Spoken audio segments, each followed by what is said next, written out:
तो आज का टॉपिक हम डिस्कशन करेंगे पैरेलल फोर्स के बारे में। ठीक है, तो what is the definition of parallel force?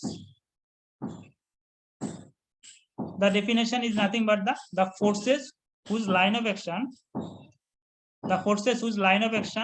are parallel to each other that are called जिस फोर्सेस का लाइन ऑफ एक्शन जो है पैरेलल है, लाइन ऑफ एक्शन जो पैरेलल है उसे कहते हैं पैरेलल फोर्स।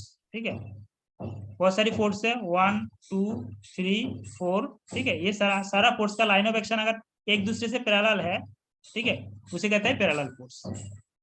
ठीक है, तो पैरेलल फोर्स का क्लासिफिकेशन देखते हैं। अभी पैरेलल फोर्स दो टाइप का हो सकता है। ठीक है, और पैरेलल फोर्स का एक प्रॉपर्टी है, पैरेलल फोर्स कभी एक पॉइंट में मीट नहीं होगा। ठीक है, ये जो दो पैरेलल फोर्स है, मान लो ये दो पैरेलल फोर्स है, वो कभी भी एक दूसरे से मीट नहीं होगा, ऐसे इंटरसेक्शन नहीं होगा। अगर इंटरसेक्शन होगा तो पैरेलल नहीं है। ठीक है, तो पैरेलल का एक प्रॉपर्टी है, मान लो एक फोर्स और दूसरी फोर्स दो फोर्स पैरेलल है तो अभी कहेंगे जब इस पे ये दोनों इंटरसेक्ट नहीं करेगा। ठीक है, अगर इंटरसेक्शन नहीं होगा तो उसे कहते हैं पैरेलल फोर्स। पैरेलल फोर्स दो टाइप का होता है, एक होता है लाइक पैरेलल फोर्स और दूसरी होता है अनलाइक पैरेलल फोर्स। ठीक है, एक होता है लाइक पैरेलल फोर्स, दूसरी होता है unlike parallel. What is like parallel force? अगर सेम डायरेक्शन में है इसे कहता है लाइक पैरेलल फोर्स, इसे कहता है लाइक पैरेलल फोर्स। और अनलाइक पैरेलल फोर्स क्या है? अनलाइक पैरेलल फोर्स होगा, ठीक है, एक फोर्स इस डायरेक्शन में, दूसरी को उसका ऑपोजिट डायरेक्शन में है लेकिन पैरेलल है, लेकिन डायरेक्शन अलग है, तो उसे कहता है अनलाइक पैरेलल फोर्स। ठीक है, ये 1 2 3 4 ये चार फोर्स इसे कहता है लाइक पैरेलल फोर्स, इसे कहता है लाइक पैरेलल फोर्स। और जब जब दो फोर्स पैरेलल है लेकिन डायरेक्शन अलग अलग ऑपोजिट डायरेक्शन में है उसे कहता है unlike parallel force, unlike parallel force.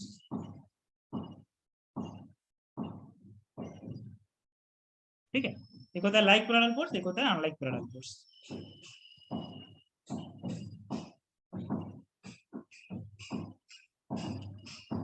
ठीक है, देखो यहाँ पे देखो, जो लाइक पैरेलल फोर्स है एक ही डायरेक्शन में है, पैरेलल फोर्स है लेकिन डायरेक्शन एक ही है, उसे लाइक पैरेलल फोर्स। और जो अनलाइक पैरेलल फोर्स है ऑपोजिट डायरेक्शन में है लेकिन पैरेलल है। ये है पैरेलल फोर्स का डेफिनेशन, क्लासिफिकेशन। आप देखते हैं रिजल्टेंट निकल रहा है, कैसे रिजल्टेंट निकालेंगे पैरेलल फोर्स का। एक प्रॉब्लम कर लेते हैं हम। ठीक है, मान लो दो पैरेलल फोर्स है, दो लाइक पैरेलल फोर्स है, two like parallel force of 50 newton and 100 newton acts at end of a rod, एक रॉड का ए एंड में 50 न्यूटन और बी एंड में 100 न्यूटन, और दोनों का जो परपेंडिकुलर डिस्टेंस है, दोनों फोर्स का परपेंडिकुलर डिस्टेंस है 360 न्यूटन। हमें डिटरमिन करना पड़ेगा जो दोनों लाइक पैरेलल फोर्स का मैग्नीट्यूड, रिजल्टेंट मैग्नीट्यूड क्या है, आर वैल्यू हमें डिटरमिन करना पड़ेगा, और कौन सी पॉइंट में काम कर रहा है वो डिटरमिन करना पड़ेगा। तो पिछले क्लास में हमने पढ़ा था, हमने बहुत सारी पैरेलल फोर्स के बारे में उसका प्रॉब्लम किया था। ये थोड़ा जल्दी करके आंसर बताओ, 1 मिनट में हो जाएगा।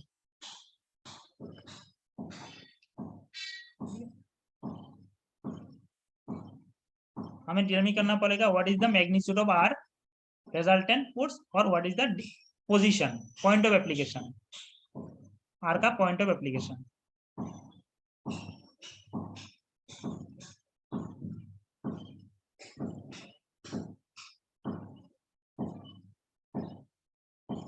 ठीक है, पॉइंट ऑफ एप्लीकेशन कौन सी पॉइंट में अप्लाई कर रहा है।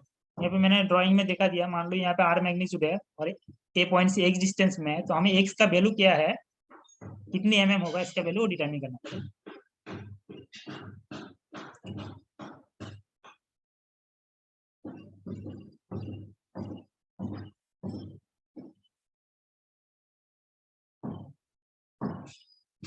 पहले बताओ मैग्नीट्यूड कितना आ रहा है, what is the magnitude of R value, R value कितना आ रहा है?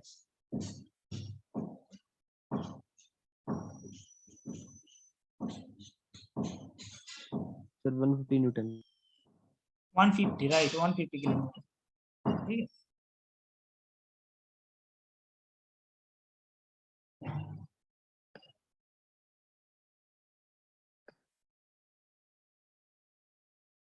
हमारा आर वैल्यू है 150 किलोमीटर। कैसे आ रहा है देखो, समेशन ऑफ एच निकालना पड़ेगा हमें, तो समेशन ऑफ एच यहाँ पे 0, कोई हॉरिजॉन्टल फोर्स नहीं, और समेशन ऑफ बी निकालना पड़ेगा, समेशन ऑफ बी 50 प्लस 100, ठीक है। तो व्हाट इज आर वैल्यू, जो हमारा फॉर्मूला है root over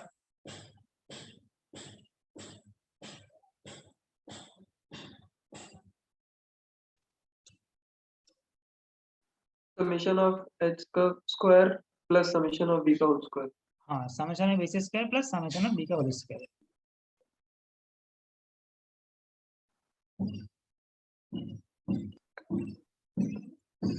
root under summation of H whole square plus summation of B का होल स्क्वायर। तो हमारा समेशन ऑफ एच मतलब क्या है 0 और समेशन ऑफ बी मतलब 150 होल स्क्वायर। तो रूट अंडर 150 होल स्क्वायर मतलब 150 किलोमीटर। सबको समझ में आया आर वैल्यू कैसे निकला है? सर न्यूटन होगा या किलो न्यूटन होगा? सॉरी न्यूटन होगा, न्यूटन होगा।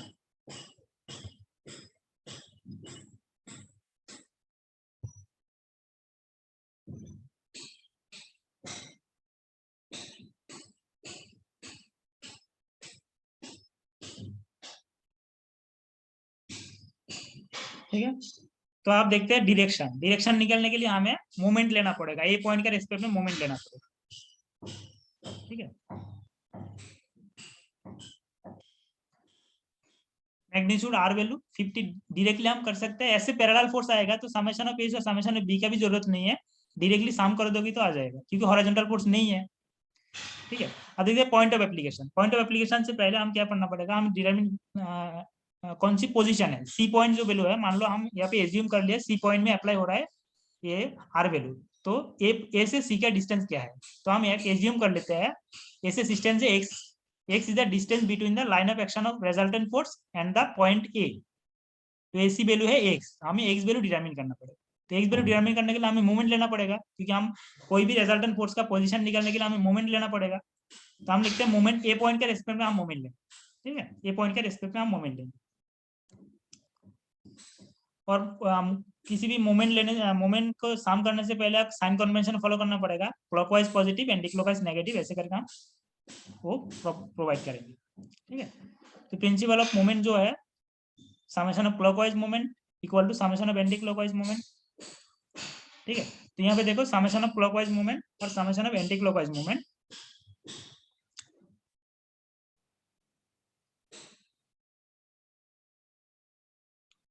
अच्छा, यहाँ पे हम एक काम कर रहे हैं, ए पॉइंट के लिए सी पॉइंट के रिस्पेक्ट में हम ये ले रहे हैं, मोमेंट ले रहे हैं सी पॉइंट के रिस्पेक्ट में, ठीक है। ए पॉइंट का रिस्पेक्ट में हम ले सकते हैं, लेकिन हम सी पॉइंट का रिस्पेक्ट में ले रहे हैं, कोई नहीं। सी पॉइंट के रिस्पेक्ट में हम मोमेंट ले रहा है, तो taking moment about C, principle of moment क्या है, clockwise moment equal to anti clockwise moment. तो सी पॉइंट के रिस्पेक्ट में देखो 50 किलोन्यूटन क्लॉकवाइज होगा या एंटी क्लॉकवाइज होगा, वो बताओ। सी पॉइंट के रिस्पेक्ट में 50 किलोन्यूटन जो फोर्स है क्लॉकवाइज होगा या एंटी क्लॉकवाइज होगा? Sir anti clockwise. Anti clockwise, right, anti clockwise, ठीक है। मैं यहाँ पे थोड़ा लेफ्ट को राइट और राइट को लेफ्ट करके कैसे हैं सर, कैसे सर एक बार बताना। ये जो 50 किलोन्यूटन का जो फोर्स है, 50 किलोन्यूटन फोर्स है, वो सी पॉइंट का रिस्पेक्ट में हम मोमेंट ले रहा है, मोमेंट का ले रहा है सी पॉइंट के रिस्पेक्ट में। तो सी पॉइंट का रिस्पेक्ट में जो ये जो 50 किलोन्यूटन फोर्स है वो कैसे घुमाएगा, इस डायरेक्शन में घुमाएगा। ये कौन सी डायरेक्शन है, क्लॉकवाइज या एंटी क्लॉकवाइज? ये जो डायरेक्शन है एंटी क्लॉकवाइज है ना, एंटी क्लॉकवाइज। तो सी पॉइंट के रिस्पेक्ट में ए पॉइंट में जो फोर्स काम कर रहा है 50 किलोमीटर, वो एंटी क्लॉकवाइज मोमेंट क्रिएट करेगा।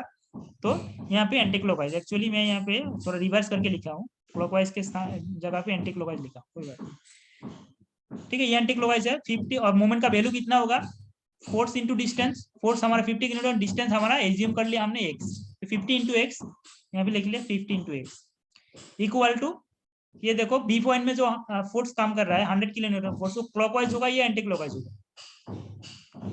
सी पॉइंट के रिस्पेक्ट में हम मोमेंट ले रहा है, ठीक है, 100 किलोमीटर, क्लॉकवाइज होगा या एंटी क्लॉकवाइज होगा? Anti clockwise. Sir anti clockwise. Anti clockwise कैसे, देखो 100 न्यूटन फोर्स सी पॉइंट के रिस्पेक्ट में, सी पॉइंट के रिस्पेक्ट में देखो घुमाएगा, कौन सी डायरेक्शन में घुमा रहा है, एरो का डायरेक्शन में, एरो कौन सी डायरेक्शन में घूम रहे हैं? Anti clockwise. कैसे Clockwise, anti-clockwise? clockwise. Clockwise. Clockwise clockwise कैसे Clockwise, होगा? clockwise. घड़ी देखो ना, घड़ी देखो, घड़ी पे घड़ी का जो सुई है, जो नीडल है, कौन सी डायरेक्शन में घूम रहा है? देखो सी पॉइंट के रिस्पेक्ट में हम बी पॉइंट के मेमोर ले रहे हैं। देखो ये इसे ऐसे घुमाएगा ना, डाउनवर्ड फोर्स है, ऐसे घुमाएगा, दैट इज क्लॉकवाइज। हाँ हाँ ठीक है, हाँ. तो Yes sir, हमारा yes sir. फोर्स, आप बताओ मुझे, अमाउंट मैग्नीट्यूड का मैग्नीट्यूड क्या होगा? ये जो मोमेंट का है, बी पॉइंट का जो फोर्स है 100 न्यूटन जो फोर्स है, मैग्नीट्यूड क्या होगा? फोर्स कितना है बी पॉइंट में, कितना फोर्स एक्ट कर रहा है?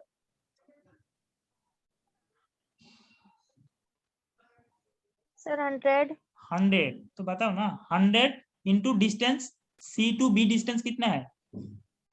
360 minus 6. 360 minus X, 360 minus X. ठीक है, तो यहाँ पे मैंने लिख दिया 360 माइनस एक्स। ठीक है, तो 50x equal to 360 minus x. तो यहाँ पे हम क्या करेंगे, अगर इसको सॉल्व करेंगे तो, इसको सॉल्व करेंगे तो हमें एक्स वैल्यू मिल जाएगी। 50x equal to 36,000 minus 100x equal to 150x equal to 36,000, x equal to 240 mm। ठीक है, मतलब ए पॉइंट से जो रिजल्टेंट हमारा आर वैल्यू है, जो रिजल्टेंट वैल्यू आर है, ए पॉइंट से 240 mm डिस्टेंस में वो काम कर रहा है। ठीक है, एक्स का वैल्यू आ रहा है 240 mm। क्लियर सबको? सर ये सेंटर ऑफ मास से भी कर सकते हैं क्या? सेंटर ऑफ मास कहाँ से आ गया? पूछ रहा हूँ सर, अगर उससे करें तो। सेंटर ऑफ मास कैसे करोगे? Centre of mass cell point का जब काम करोगे तब सेंटर ऑफ मास के काम करोगे। यहाँ पे सेल पॉइंट नो मैं नहीं कर रहा हूँ ना, सेल पॉइंट नेग्लेक्ट कर रहा हूँ। अलग से यस सर। बॉडी के ऊपर फोर्स काम कर रहा है, वो फोर्स का रिजल्ट नाम निकल रहा है। तुम जो बोल रहे हो सेल पॉइंट का, जब सेल पॉइंट कौन सी पॉइंट में काम कर रहा है, उसके लिए सेंटर ऑफ मास हम डिटरमिन करना पड़ेगा। उसका भी अलग चैप्टर है, पढ़ाएंगे, सेंटर ऑफ मास भी पढ़ाएंगे। Okay sir. लेकिन यहाँ पे हम फोर्स का रिजल्टेंट का लोकेशन निकल रहा है। Okay clear sir. सबको? कोई किसी का डाउट है तो बताओ। सर 360 minus x कैसे आया, एक बार बताना. ए बी का डिस्टेंस क्या है? ए टू बी डिस्टेंस, हाँ. ए टू बी डिस्टेंस 360. कितना है बताओ? ए टू बी कितना है? फिगर देख के बताओ ना। 360 minus x। नहीं हाँ नहीं, 360. 360 है। ए बी इक्वल टू कितना है, कितना डिस्टेंस दे रखा है? ए टू बी डिस्टेंस, ये ए पॉइंट है, ये बी पॉइंट है। 360 mm दे रखा है ना। और ए बी इक्वल टू हम क्या कर सकते हैं? A B equal to A C plus B C लिख सकते हैं कि नहीं बताओ? हाँ. Yes sir. Yes sir. A C का वैल्यू कितना है? ए सी तो हमने एक से एज्यूम कर लिया, और ए बी हमारा 360, तो बी सी वैल्यू कितना आएगा बताओ? बी सी वैल्यू कितना आएगा? Minus x सही सर, आ गया. 360 माइनस एक, सिंपल कैलकुलेशन, क्लास 10 का मैथमेटिक्स है, एलजेब्रा।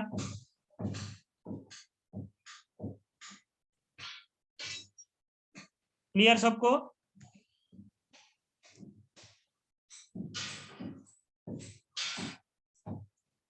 क्लियर हो तो ये प्रॉब्लम करो। वो तो लाइक पैरेलल फोर्स था, ये अनलाइक पैरेलल फोर्स है। इसका मैग्नीट्यूड क्या है बताओ, और लोकेशन क्या है बताओ। सेम प्रॉब्लम है, सेम टाइप का सर प्रॉब्लम है, लेकिन मैग्नीट्यूड है 300 न्यूटन। अच्छा मैग्नीट्यूड 300, ओके। और ये पॉइंट ऑफ एप्लीकेशन बताओ। ए पॉइंट से एक्स का वैल्यू निकलना है। और एग्जाम में इसी टाइप का क्वेश्चन रहेगा एग्जाम में, तो थोड़ा बहुत मैथमेटिक्स प्रैक्टिस कर लेना एग्जाम से पहले। मैंने बहुत सारी मैथमेटिक्स करा रखा है।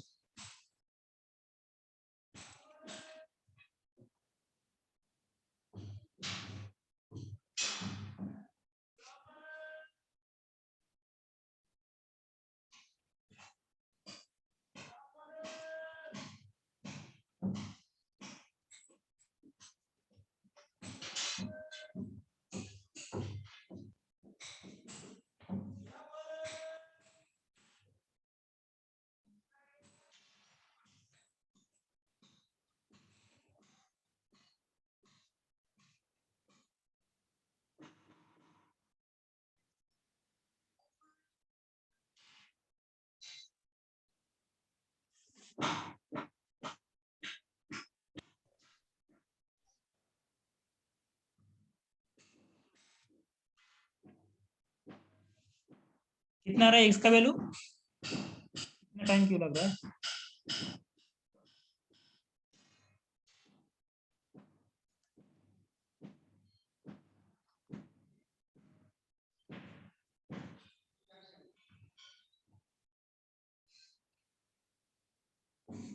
सिर्फ 50 mm।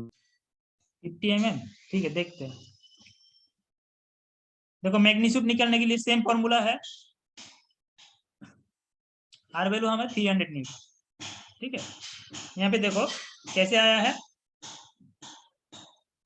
समेशन ऑफ एस यहाँ पे 0, summation of B, summation of B लिख कहने के लिए डाउनवर्ड पॉजिटिव, हमने डाउनवर्ड पॉजिटिव अपवर्ड नेगेटिव, ये साइन कन्वेंशन हम फॉलो करेंगे। तो downward 400 minus upward 100, that is equal to 300। तो R value equal to root under of summation of H square plus summation of B square equal to root under of summation H 0, summation of B मतलब 300 whole square equal to 300 Newton, ठीक है। Sir x की value 37.5 है। ठीक है, देखते हैं, क्या मुझे याद नहीं आंसर, देख लेते हैं। आप एक्स वैल्यू निकलने के लिए हमें मोमेंट लेना पड़ेगा। हम यहाँ पे कौन सी पॉइंट का रेस्पेक्ट में मोमेंट ले रहे हैं, मान लो ए पॉइंट का रेस्पेक्ट में हम मोमेंट लेते हैं, ठीक है। तो पहले एज्यूम कर लेते हैं एक्स इक्वल टू डिस्टेंस, जैसे पिछली प्रॉब्लम में किया था, distance between the resultant and the force R, ठीक है, line of action of resultant R and A point, ठीक है। यहाँ पर जो फिगर में दो एक्स है, मतलब ए पॉइंट से एक्स डिस्टेंस में काम कर रहा है, कोई एक्स का वैल्यू कोई भी होगा, वो एक्स का वैल्यू हमें निकलना है, ठीक है। तो clockwise moment equal to anti clockwise moment, same, ठीक है। हम ए पॉइंट के रेस्पेक्ट में मोमेंट ले रहे हैं, ए पॉइंट के रेस्पेक्ट में हम मोमेंट ले रहे हैं, ठीक है। तो क्लॉकवाइज मोमेंट देखो, ए पॉइंट के रेस्पेक्ट में हम मोमेंट ले रहा है, ये आर वैल्यू है, आर वैल्यू हमें मिल गया 300 न्यूटन मिल गया, ठीक है। तो देखो आर वैल्यू, तो ए पॉइंट क्लॉकवाइज होगा एंटी क्लॉकवाइज होगा, बताओ ए पॉइंट के रेस्पेक्ट में R value clockwise moment create करेगा या एंटी क्लॉकवाइज मोमेंट क्रिएट करेगा? सर क्लॉकवाइज करेगा। Clockwise, right. क्लॉकवाइज इस डायरेक्शन में मैग्नीट्यूड क्या होगा? What is the magnitude, magnitude of moment बताओ? 302x। 300 into 300x, right? 300x, 300 is your force, or x equal to distance between A and C, that is 300x, and equal to anti-clockwise moment. देखो यहाँ पे ए point के respect में हम 100 Newton force create कर रहा है, ये हमारा 100 न्यूटन फोर्स एंटी-क्लॉकवाइज डायरेक्शन में घुमा रहा है, ठीक है। तो इक्वल मैग्नीट्यूड होगा 100 into distance between A and B 150 mm into 150, ठीक है, into 150। तो now 300x equal to 100 into 150, ठीक है। x इक्वल टू 50 mm आ रहा है, x इक्वल टू 50 mm, 37 नहीं है, किसका 37 आया है, तो थोड़ा कैलकुलेशन मिस्टेक।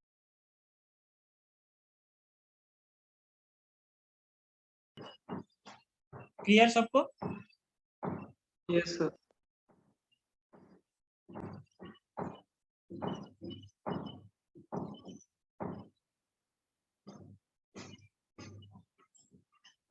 ये प्रॉब्लम ये कर लो, नोट डाउन कर लो, ये तुम्हारा होमवर्क है।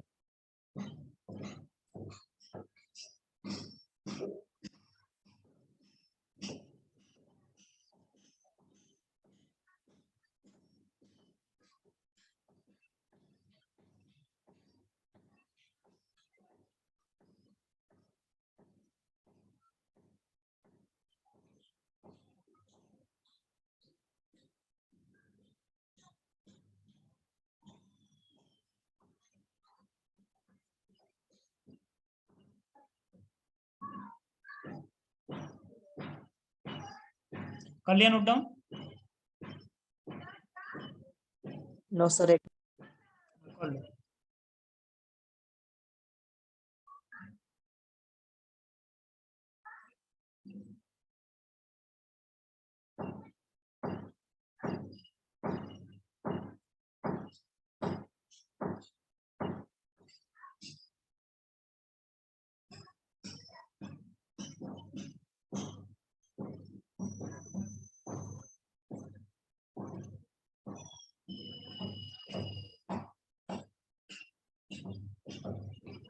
कर लिया सर।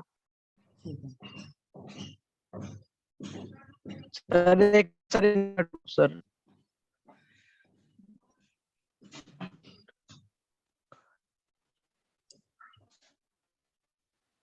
करो। हो गया सर। हो गया सबका? supported so that तो पैरेलल फोर्स हमें हो गया, rest horizontally. ये पैरेलल फोर्स हो गया। अब हम डिस्कशन करेंगे कापेल के बारे में, ठीक है? एक हमारा टॉपिक है कापेल। व्हाट इज कापेल? कापेल है दो अनलाइक पैरेलल फोर्स, ठीक है? A couple is a pair of two equal and unlike parallel force, ठीक है? What is the couple? Couple is the nothing but the two equal magnitude equal and unlike parallel force. Parallel force equal होगा, ये value p होगा तो ये value p होगा, लेकिन दोनों ऑपोजिट डायरेक्शन में काम करेंगे। इसी सिस्टम को कहते हैं कापेल, ठीक है? इसी सिस्टम को कहते हैं कापेल। तो कापेल हम डेली लाइफ में यूज करते हैं। स्क्रू ड्राइवर घुमाने के लिए हम कापेल यूज करते हैं। दोनों दो उंगली से हम स्क्रू ड्राइवर जब घुमाते हैं ना, तो उसी टाइप में दो इक्वल फोर्स हम ऑपोजिट डायरेक्शन में देते हैं, तो वो घूम पाते हैं, तभी वो स्क्रू ड्राइवर घूमते हैं।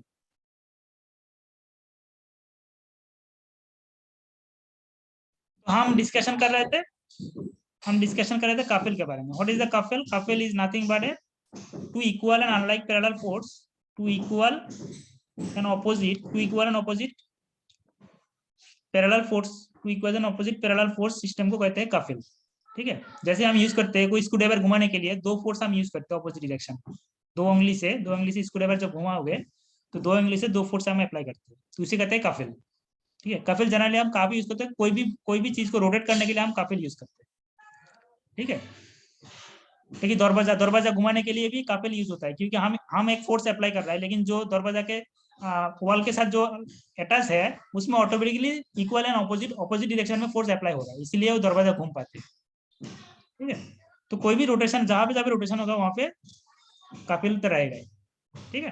तो इसे कहते हैं कापेल। तो what is the magnitude of कापेल? Couple is magnitude same force into दोनों का परपेंडिकुलर डिस्टेंस। कापेल का मैग्नीट्यूड होगा P इंटू ए होगा। यहाँ पे देखो, यहाँ पे दो force P equal and opposite direction में काम कर रहा है और दोनों का बीच का डिस्टेंस है A, तो कापेल का amount moment of couple equal to P into A. Same है मोमेंट जैसा, कोई भी एक फोर्स का मैग्नीट्यूड इनटू दोनों फोर्स का perpendicular distance, that is equal to moment of the couple. Clear?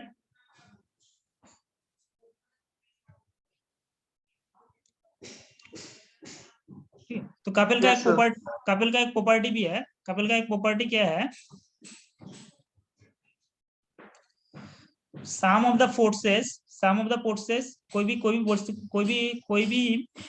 Body के ऊपर अगर कापेल अप्लाई हो रहा है तो sum of the forces equal to 0 होगा, ठीक है? दो equal and opposite force P minus P equal to 0, ठीक है? ये एक मेन प्रॉपर्टी है।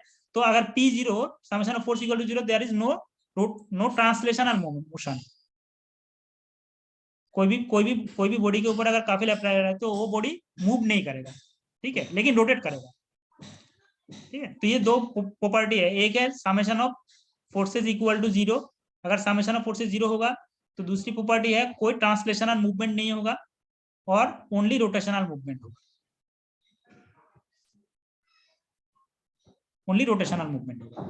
ठीक है? तो what is the couple? Couple is the two equal and opposite parallel forces is called कापेल।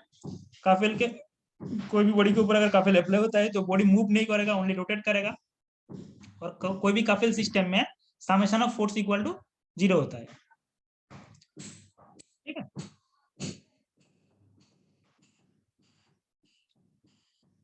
और व्हाट इज काम? ये जो दो equal and opposite force apply हो रहा है, दोनों का बीच का जो परपेंडिकुलर डिस्टेंस है दोनों फोर्स का, वो कहता है आर्म ऑफ कापेल। यहाँ पे आर्म ऑफ कापेल यहाँ पे A है, ठीक है? दो फोर्स यहाँ पे अप्लाई हो रहा है, मान लो P, दो फोर्स अप्लाई हो रहा है, दोनों का बीच का जो परपेंडिकुलर डिस्टेंस है उसे कहता है आर्म ऑफ कापेल, ठीक है?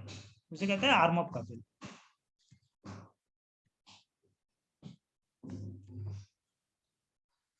ठीक है?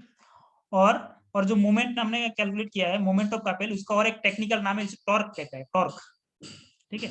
टॉर्क, ये जो मोटर मोटर का जो पढ़ाई है, मोटर का पढ़ाई में टॉर्क बहुत है, ठीक है। जो दो इक्वल एंड ऑपोजिट फोर्स जो मोमेंट क्रिएट करेगा उसे टॉर्क कहते हैं, टॉर्क, TORK, उसका एक टेक्निकल नाम है, ठीक है। जो हमने एम कैलकुलेट किया था ना, एम इक्वल टू PA, ये एम का और एक नाम है टॉर्क, कभी कभी इसको T से डिनोट होता है, ठीक है, टॉर्क T, ठीक है। तो मोमेंट ऑफ कापिल का और एक नाम है टॉर्क।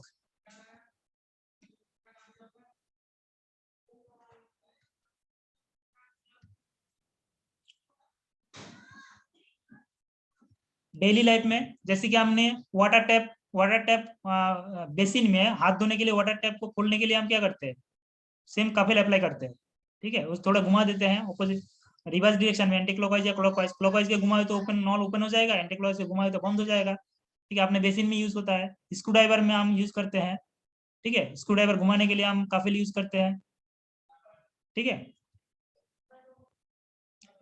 और सबसे अच्छा है तो मोटर, ये पे देखो स्टीयरिंग, ठीक है। कोई भी कार का स्टीयरिंग घुमाने के लिए, मोटर कार किसी ने चलाया है, स्टीयरिंग घुमाने के लिए दो हाथ से हम क्या करते हैं, सेम काफिल अप्लाई करते हैं, ठीक है। वो भी जो गाड़ी का जो स्टीयरिंग होता है, स्टीयरिंग क्या होता है, रोटेट होता है, मूव नहीं होती, ठीक है। तो वहां पे दो हाथ से ड्राइवर जो है दो हाथ से काफिल अप्लाई करेगा, दो इक्वल ऑपोजिट को अप्लाई करेगा तभी वो घूम पाएगा,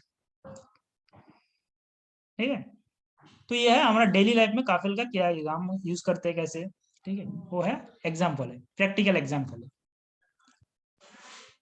देखो यहाँ पे वाटर टैप खोलने के लिए हम क्या करते हो, थोड़ा घुमा देते हैं, काफिल अप्लाई करते हैं।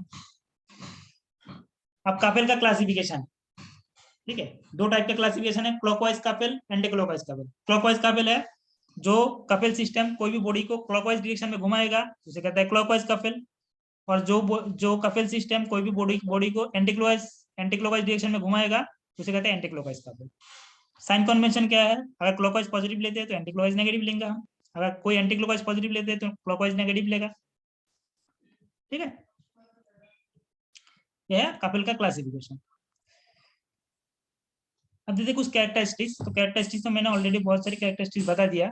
जैसे कि पहला जो एक्सिस्टिक्स है, सम ऑफ द फोर्सेस, कोई भी काफिल में, कोई भी काफिल सिस्टम में जो जितना भी फोर्स अप्लाई हो रहा है, sum of the force equal to 0 होगा, ठीक है। तो दैट मीन्स कोई रोटेशनल, कोई ट्रांसलेशनल मूवमेंट नहीं होगा, ओनली रोटेशनल मूवमेंट।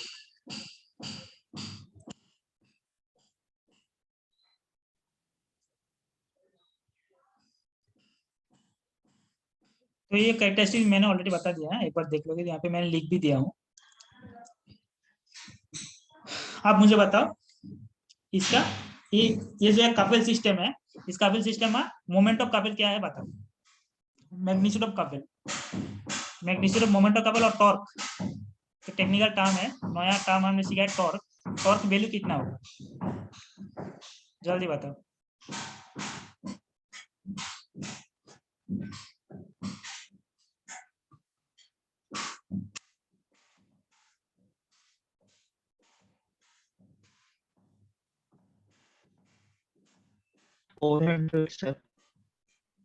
हाँ? कितना हो रहा है? 1200 न्यूटन। 1200 न्यूटन। न्यूटन यूनिट क्या है, नहीं। यूनिट सही से बताओ। 1200 newton metre. Newton metre, right. Unit नहीं लिखोगे तो आंसर में 0 मिलेगा। मैथमेटिक्स, ये जो इंजीनियरिंग मैकेनिक्स है, इसमें यूनिट बहुत एम रखता है। अगर न्यूटन के जगह पे किलो न्यूटन होगा तो यूज हो जाएगा। अगर मान लो तुम्हारे सर पे कोई 20 न्यूटन का कोई बॉडी रख दिया, अगर 20 न्यूटन का जगह अगर किलो न्यूटन हो जाएगा ना, तो तुम चले जाओगे, ठीक है, तुम जिंदा नहीं रह पाओगे। तो फोर्स के बारे में, न्यूटन के बारे में, ये जो यूनिट है, यूनिट ध्यान रखना, ठीक है। न्यूटन, किलो न्यूटन, कोई बता सकते न्यूटन और किलो न्यूटन का क्या रिलेशन है?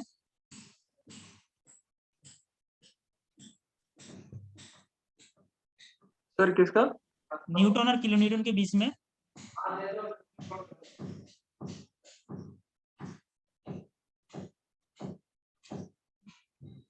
Relation between newton and kilo Newton.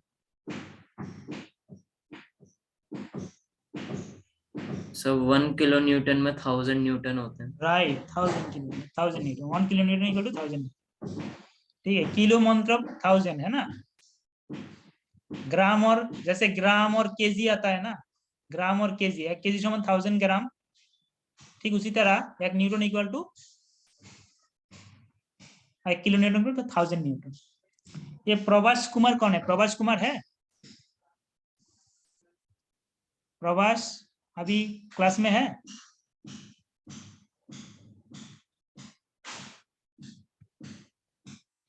Please मुझे व्हाट्सएप में कोई असाइनमेंट मत भेजो। ये प्रभास कुमार मुझे व्हाट्सएप पे भेज रहा है, व्हाट्सएप पे मत भेजो। मैं गूगल क्लासरूम में यहाँ पे प्लेटफॉर्म बना दिया, वहाँ पे पर्टिकुलर जगह पे जाकर ये करो, अपलोड करो, ठीक। अदरवाइज मैं कैलकुलेशन के टाइम में वो ढूंढ नहीं पाऊंगा।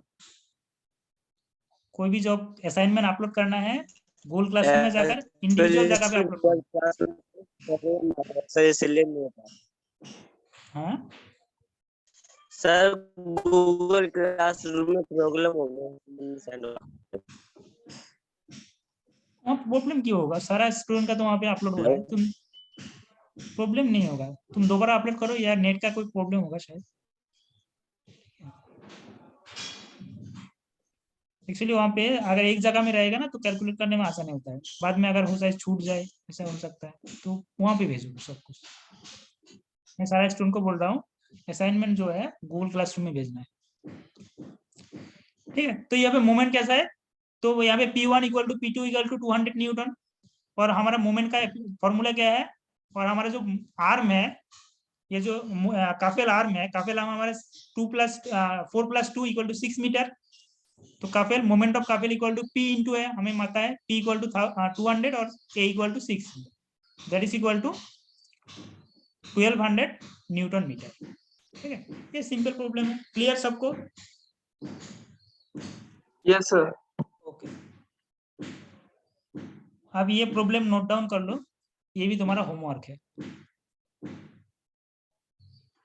अच्छा ये अभी कर दो, ठीक है। ये जस्ट रिजल्टेंट निकलना है, मैग्नीट्यूड ऑफ रिजल्टेंट।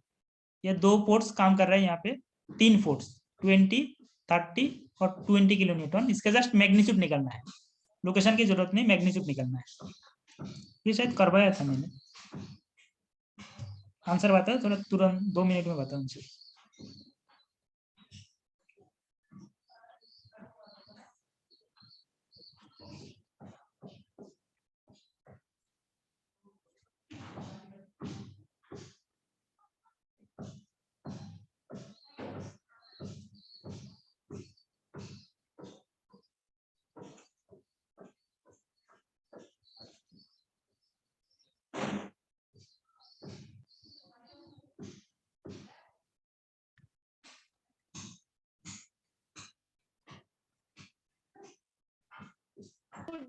तो 67.3 न्यूटन। 67 पॉइंट देख लेते हैं। प्रशांत ये प्रॉब्लम के बारे में बोल रहे हो तुम?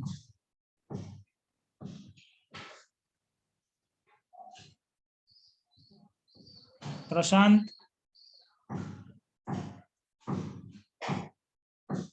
ठीक है, देख लेते हैं, आंसर देख लेते हैं। हाँ 68 न्यूटन, राइट, ठीक है 68 न्यूटन। तो सेम फॉर्मूला है, समेशन ऑफ एज निकलना है। यहाँ पे समेशन ऑफ एज देखो 20 cos 60 डिग्री आएगा, ठीक है 20 cos 60 आएगा, और vertical force summation of B equal to 20 sin 60 और 30 20, ठीक है। हमें अपवर्ड पॉजिटिव और डाउनवर्ड नेगेटिव और लेफ्ट टू राइट और राइट टू लेफ्ट उसी हिसाब से साइन कन्वेंशन मैंने फॉलो किया है, ठीक है। तो यहाँ पे फॉर्मूला में बैठा होगी तो इसी टाइप का आंसर आएगा 68.09। तो ये है मोमेंट का है, ठीक है। और डायरेक्शन भी हम निकाल सकते हैं। हाँ बोलो सर, एक बार और बता सकते हो? ये वाला सर मुझे आया नहीं सर, थोड़ा थोड़ा। ये वाला क्लियर नहीं हुआ? यस सर, एक बार बता दो सर। ये देखो पहला बात है, हमें समेशन ऑफ एज निकालना पड़ेगा।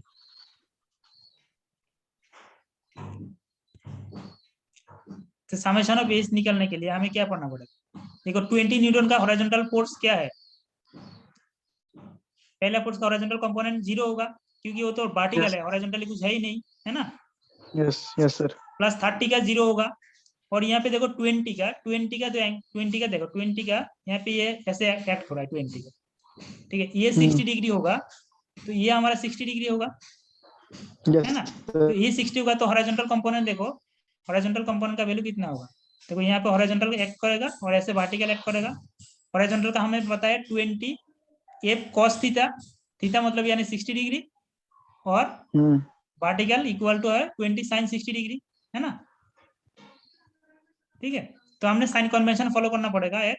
तो हमने क्या किया, लेफ्ट टू राइट ये जो है ये पॉजिटिव हमने डिक्लेयर किया, और हमने अपवर्ड पॉजिटिव ये कर लिया। ठीक है, लेफ्ट टू राइट होगा तो पॉजिटिव और राइट टू लेफ्ट होगा तो नेगेटिव। तो यहाँ पे इसीलिए मैंने यहाँ पे नेगेटिव साइन दिया है। तो ये करोगे तो हमें 10 किलो न्यूटन आएगा। ठीक है, तो समेशन ऑफ बेस हो गया। Yes, clear sir. Summation of base? Yes okay, अब देखते हैं समेशन ऑफ भी। तो हमने क्या साइन कन्वेंशन फॉलो किया, अपवर्ड पॉजिटिव। अगर अपवर्ड पॉजिटिव करोगे तो 20 के पहले -20, 30 के पहले -30, और हमने जो ये है 20 किलोमीटर का वर्टिकल कंपोनेंट क्या निकाला था हमने, 20 साइन 60, है ना। 20 साइन 60 वो भी और डाउनवर्ड, इसीलिए यहाँ पे नेगेटिव। ठीक है, क्योंकि हमने अपवर्ड पोस्ट पॉजिटिव हमने साइन कन्वेंशन फॉलो किया था। ठीक है, तो यहाँ पे -20 साइन 60, -20 -30, तो ये कैलकुलेट करोगी तो ये वैल्यू आएगी। Clear summation of B?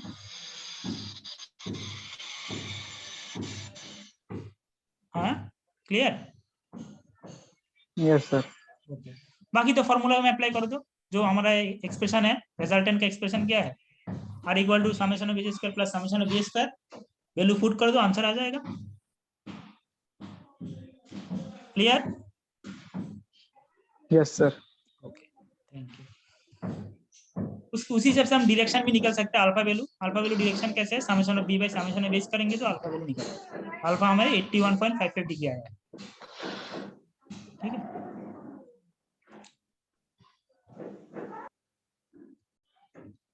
और हम पोजीशन भी निकल सकते हैं। पोजीशन मैंने यहाँ पे एक्स्ट्रा प्रॉब्लम में नहीं बताया, लेकिन वो यहाँ पे मैंने लिख दिया हूँ पोजीशन कैसे निकलता है। तो इसका पोजीशन आया है सेम तरीके से, हम ए पॉइंट के रेस्पेक्ट सारा फोर्स का मोमेंट लेंगे। ठीक है, वो बेरिग्नन थ्योरम जो है, समेशन ऑफ रिजल्टेंट फोर्स का moment equal to all moment of all forces. ठीक है, उसी करेंगे तो हम यहाँ पे 3.2 निकल। ये इस टाइप का प्रॉब्लम हमने करा था पहले, पिछली क्लास में हमने बहुत सारी इस तरह का प्रॉब्लम करा था बेरिग्नन थ्योरम के ऊपर। ठीक है, तो ये है, और नेक्स्ट टॉपिक स्टार्ट करते हैं थोड़ा।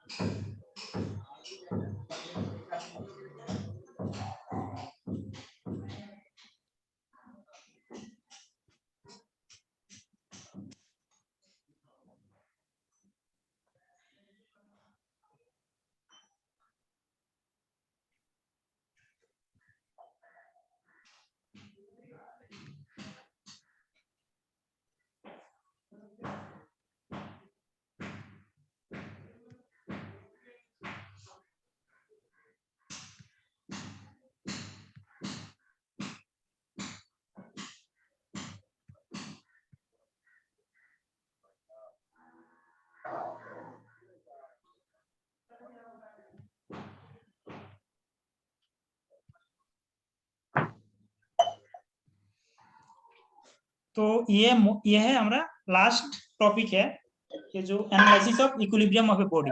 ठीक है, तो ये सेशन खत्म हो जाएगा तो हमारा फोर्स और मूवमेंट कंप्लीट हो जाएगा। उसके बाद हम फ्रिक्शन स्टार्ट कर सकते हैं।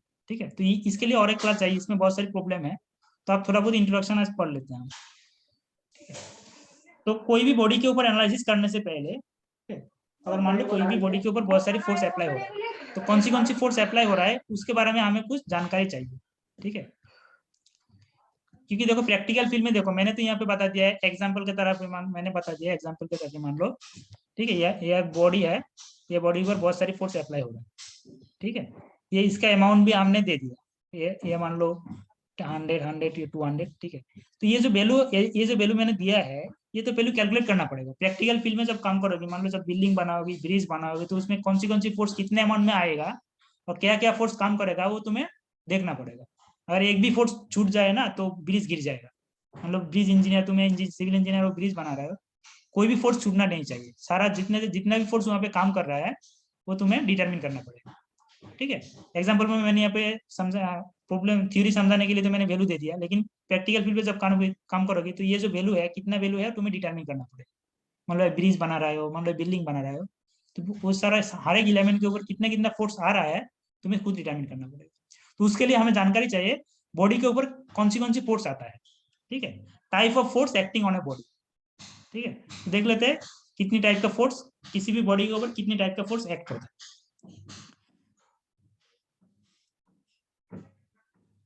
ठीक है, कितने टाइप का फोर्स एक्ट होता है। जनरली हम 2 टाइप का फोर्स एक्ट होता है, कोई भी बॉडी के ऊपर 2 टाइप का फोर्स एक्ट होता है। एक होता है अप्लाइड फोर्स, एक होता है नॉन अप्लाइड फोर्स। ठीक है, एक होता है अप्लाइड फोर्स, एक होता है नॉन अप्लाइड फोर्स। मान लो एक बॉडी है, बॉडी के ऊपर बाहर से कोई फोर्स अप्लाई होता है, इसे कहते हैं अप्लाइड फोर्स। ठीक है, अप्लाइड फोर्स। और एक होता है non applied force. Non applied force क्या है? नॉन अप्लाइड फोर्स से हमारा, मान लो एक बॉडी है, बॉडी का तो सेल्फ वेट होगा, कोई भी बॉडी है, कोई भी इलेमेंट है, हर एक इलेमेंट का सेल्फ वेट रहता है, वो नॉन अप्लाइड फोर्स, वो बाहर से अप्लाई नहीं आता, वो खुद का फोर्स है, इसलिए इसका नाम है नॉन अप्लाइड फोर्स। एक होता है बॉडी वेट, दूसरी होता है मान लो ये जो कोई भी बॉडी कोई भी सपोर्ट के ऊपर रह रहा है, तो ये सपोर्ट क्या करेगा, सपोर्ट भी बॉडी के ऊपर एक फोर्स अप्लाई करेगा, रिएक्शन फोर्स। जैसे न्यूटन थर्ड लॉ होता है ना, every action has equal and opposite reaction. मान लो कोई भी सरफेस के ऊपर बॉडी, अगर यहाँ पे मैंने एक बॉडी यहाँ पे रख दिया है, तो इस बॉडी क्या करेगा, जो जिस सपोर्ट के ऊपर रखा है उसी सपोर्ट क्या करेगा, बॉडी के ऊपर एक रिएक्टिव फोर्स अप्लाई करेगा। ठीक है, तो ये होता है रिएक्शन फोर्स, सपोर्ट का रिएक्शन फोर्स, ये भी नॉन अप्लाइड फोर्स है। ठीक है, एक होता है बॉडी के अप्लाइड फोर्स, एक होता है non applied force. Non applied force के अंदर सेल्फ वेट आता है और सपोर्ट रिएक्शन, ये दोनों नॉन अप्लाइड फोर्स के अंदर आता है। बाकी जो फोर्स आता है उसे अप्लाइड फोर्स आता है। क्लियर सबको? 2 टाइप का फोर्स क्या क्या अप्लाई होता है किसी भी बॉडी के ऊपर? Yes, sir. ओके, आप देखते हैं अप्लाइड फोर्स कितने टाइप का होता है। अप्लाइड फोर्स जैसे पॉइंट फोर्स होता है और कहता है डिस्ट्रीब्यूटेड फोर्स। तो अभी देखते हैं पॉइंट फोर्स क्या है। पॉइंट फोर्स, मान लो यहाँ पे एक हॉरिजॉन्टल बीम है, बीम के ऊपर बहुत सारी फोर्स यहाँ पे एक्ट कर रहा है, पॉइंट में एक्ट कर रहा है। ठीक है, इसे कहता है जिसका पॉइंट ऑफ एप्लीकेशन का जिस छोटा सा एरिया में अप्लाई हो रहा है उसे पॉइंट फोर्स कहता है। ठीक है, मान लो अपने बेड का जो पाया है, फ्लोर के ऊपर बेड का पाया जो है, वो पाया जो फोर्स अप्लाई कर रहा है फ्लोर के ऊपर, वो पॉइंट फोर्स है। ठीक है, अपना घर में तो बेड होगा, बेड का पाया जो फोर्स अप्लाई कर रहा है उसे वो है पॉइंट फोर्स, क्योंकि उस छोटा सा एरिया के ऊपर पूरा बोर्ड का पूरा बेड का जो वेट है वो थोड़ा जो 4 पाया है, पाया के थ्रू वहां पे फ्लोर में अप्लाई हो रहा है। ठीक है, क्योंकि वो जो पाया का जो एरिया है, कॉन्टैक्ट एरिया है, बहुत छोटा है, इसीलिए उसे पॉइंट फोर्स कहते हैं। ठीक है, अब मान लो कोई भी एक बेड है, मान लो कोई एक बेड है, बेड में कोई पाया नहीं है, फ्लोर में ऊपर रख दिया है। ठीक है, वो क्या करेगा, बहुत बड़ा एरिया के ऊपर वो फोर्स अप्लाई हो रहा है, उसे कहते हैं डिस्ट्रीब्यूशन फोर्स, डिस्ट्रीब्यूटेड फोर्स। एक होता है पॉइंट फोर्स, एक होता है डिस्ट्रीब्यूटेड फोर्स। क्लियर? सबको समझ में आया what is point force, what is distributed force?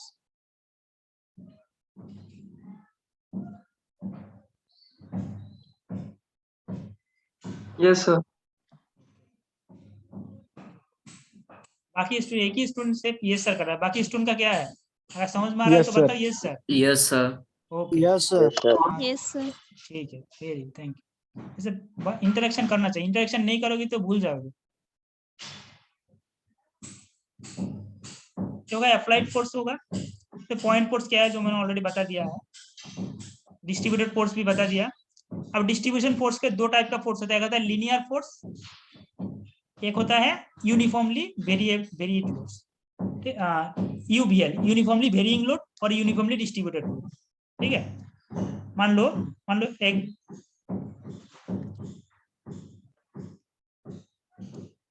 एक बीम है। ठीक है, एक बीम है, तो बीम का जो वेट है, बीम यूनिफॉर्म बीम है, मान लो यूनिफॉर्म बीम है, तो बीम का जो वेट है, मान लो बीम एक फ्लोर के ऊपर रख दिया हमने, बीम एक फ्लोर के ऊपर रख दिया, तो फ्लोर का हर एक पॉइंट में फोर्स अप्लाई करेगा, और यूनिफॉर्मली, क्योंकि बीम का वेट सेम है, तो जो मैग्नीट्यूड है, इंटेंसिटी है, जो फोर्स का इंटेंसिटी है, मान लो इसका डिस्टेंस है 2 मीटर, बीम का लेंथ है 2 मीटर। ठीक है, और यहाँ पे मान लो 3 किलो न्यूटन पर मीटर, ये यूनिफॉर्मली फोर्स का मान लो 1 मीटर में 3 किलो न्यूटन फोर्स अप्लाई होगा, ठीक है। तो इसको कहता है जनरली यूनिफॉर्मली डिस्ट्रीब्यूटेड लोड, ठीक है। ये हम लोग स्ट्रक्चरल मैकेनिक्स पढ़ेंगे, इसके बारे में डिटेल्स में और भी पढ़ेंगे, तो जस्ट डेफिनेशन के लिए, ठीक है। लीनियर फोर्स क्या है? लीनियर फोर्स में दो टाइप का होता है, यूनिफॉर्मली डिस्ट्रीब्यूटेड लोड, ठीक है, जो यूनिफॉर्मली पूरा एरिया के ऊपर यूनिफॉर्मली डिस्ट्रीब्यूट होता है, ठीक है, वो यूनिफॉर्मली डिस्ट्रीब्यूटेड। और एक फोर्स आता है, होता है यूनिफॉर्मली वेरिएबल फोर्स, जो डिस्ट्रीब्यूशन यूनिफॉर्म नहीं है। देखो दो फिगर कंपेयर करोगे तो समझ में आ जाएगा। एक पहला फिगर जो है यूनिफॉर्म डिस्ट्रीब्यूशन है, फोर्स का इंटेंसिटी समान है, और दूसरी फोर्स में फोर्स का इंटेंसिटी बढ़ रहा है, ठीक है, यूनिफॉर्मली बढ़ रहा है, लीनियर वेरिएशन, ठीक है। तो ये इसी टाइप का भी फोर्स आ सकता है हमारा बॉडी के ऊपर। और एक होता है सरफेस फोर्स, ठीक है। सरफेस फोर्स क्या है? मान लो डैम है, ये डैम का फिगर है, ये डैम है, डैम के सरफेस में वाटर रहता है, तो वाटर डैम का सरफेस के ऊपर जो फोर्स अप्लाई करेगा उसे कहते हैं सरफेस फोर्स, ठीक है। तो जनरली डैम जब डिजाइन करेंगे, डैम भी सिविल इंजीनियर बनाता है, तो जब हम डैम कंस्ट्रक्ट करेंगे तो सरफेस फोर्स को हम यहाँ पे कैलकुलेट करेंगे, ठीक है। वाटर से, ये जो वाटर है, वाटर डैम के ऊपर कितना फोर्स अप्लाई करेगा, ठीक है। किसी ने डैम देखा है? Yes sir. कहाँ पे है Yes, डैम? sir. बता, Yes, sir. एक दो एग्जांपल बता, कहाँ का डैम है इंडिया में? Sir Tehri Bhakra Dam. Dam. Sir, Hirakud Bhakra Bhakra Nangal dam. Dam है, बहुत फेमस डैम है, Bhakra Nangal dam, Tehri Dam. Tehri dam है, ठीक है। ठीक। तो ये वहाँ पे जब डिजाइन करोगे तो ये इसी टाइप का सरफेस फोर्स कैलकुलेट करना पड़ेगा, ठीक है। तो कैसे कैलकुलेट है, क्या होता है, वो इस टॉपिक में नहीं पढ़ाऊंगा, वो जब उसका अलग सब्जेक्ट है, अलग अलग उसका कोर्स है, उस सब्जेक्ट में पढ़ाएंगे, ठीक है। उसके बाद बॉडी फोर्स सेम है, बॉडी का वेट, किसी भी बॉडी का वेट होता है, उस सेल्फ वेट का होता है बॉडी फोर्स, ठीक है। ये होता है हमारा अप्लाइड फोर्स। इतनी टाइप के अप्लाइड फोर्स होता है। अब बता नॉन अप्लाइड फोर्स, जो ऑलरेडी मैंने बता दिया, एक तो सेल्फ वेट होता है, और एक होता है हमारा रिएक्शन फोर्स, ठीक है। एक होता है रिएक्शन, देखो यहाँ पे एक बॉडी है, बॉडी के ऊपर यहाँ पे बॉडी का सेल्फ वेट है और रिएक्शन फोर्स अप्लाई है। दो टाइप का फोर्स होता है नॉन अप्लाइड फोर्स का अंदर, ठीक है। आज के लिए इतना ही है। नेक्स्ट क्लास में हम ये सपोर्ट रिएक्शन पढ़ाएंगे, सपोर्ट रिएक्शन के बारे में पढ़ाएंगे, ठीक है। Yes sir. सारा स्टूडेंट अपना अपना अटेंडेंस दे दो, चैट में प्रेजेंट लिख दो। सर आप ये पीडीएफ गूगल क्लासरूम में शेयर कर देंगे? हाँ, गूगल क्लासरूम में भेज दूंगा।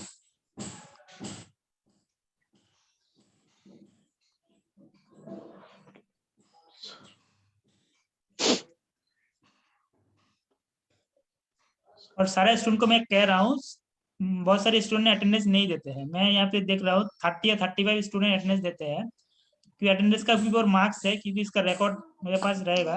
तो सारा स्टूडेंट बोल रहा हूँ, जितने स्टूडेंट क्लास में आता है सारा स्टूडेंट अपना आप अटेंडेंस दे दो, ठीक है। और एक ही बार अटेंडेंस देना, 2 बार लिखने की कोई जरूरत नहीं। बहुत सारे स्टूडेंट 2-3 बार करके लिख देते हैं।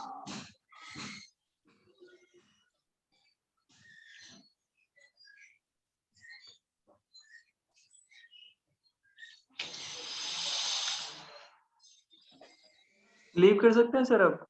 हाँ, जिसके अटेंडेंस होगा लीव कर सकते हैं। Okay, thank you sir. Sir roll number भी लिखना है क्या? नहीं, सिर्फ अपना प्रेजेंट लिख दो, कुछ नहीं, सिर्फ प्रेजेंट लिख दो। तुम्हारा नाम तो ऑलरेडी गूगल अकाउंट में है, तो नाम तो वहां से आ जाएगा, सब प्रेजेंट लिख दो बस। सर एग्जाम कब से है? 24 से तुम्हारा मिड सेम एग्जाम है।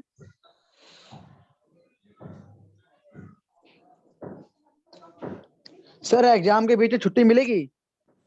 वो तो एग्जाम शेड्यूल जब यूनिवर्सिटी शेड्यूल शेयर करेगा तो उसी हिसाब से देखोगे, ठीक है। एक्चुअली शेड्यूल यूनिवर्सिटी बनाएगा मिड सेम का। सर ऑनलाइन होंगे ऑफलाइन? मोस्ट प्रोबेबली ऑनलाइन होगा। देखो गाइडलाइन देख लो, मैंने तो व्हाट्सएप में भेज दिया गाइडलाइन, देख लो एक बार। Yes sir.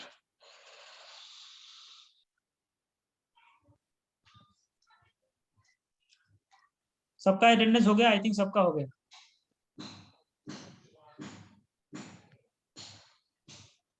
तो चलो मिलते हैं नेक्स्ट क्लास में, थर्सडे 10:40, ठीक है।